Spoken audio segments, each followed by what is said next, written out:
It's kind of like music. People say it's, you know, it's a few chords. It's just how you put it together differently. So design's no different. It's probably been done before in different ways. It just depends on who saw it and who's going to capitalize on it.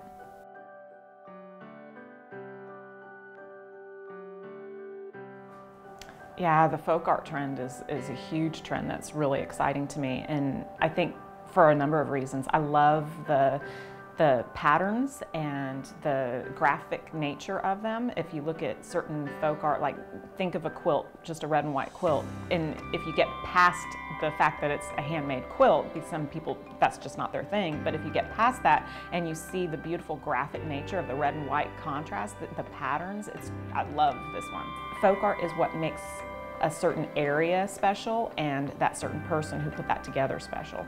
So if you think back to Alexander Girard, who was really inspired by folk art, everywhere he traveled he picked up a piece of folk art, and all of his textiles and a lot of his work was inspired by folk art. And to me it's a celebration of people, a celebration of us, and I love that.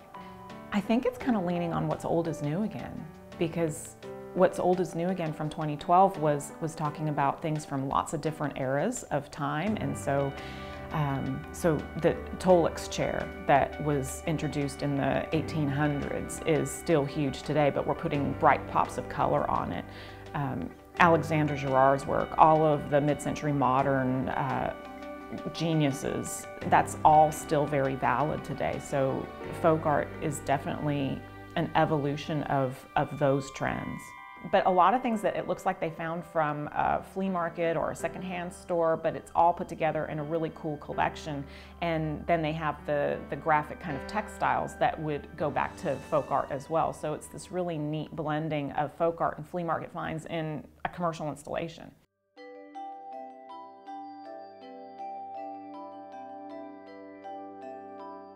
Heritage is different from folk art only in that it's not as graphic and it's not as pattern-based. It's more about the history of the place or the object. So it's the old buildings, the old architecture that have a story and a history behind it. I always think if these walls could talk, what would they say? It'd be really fun to know, and how they would influence the design if the designers knew what the history was. That's an intriguing idea to me.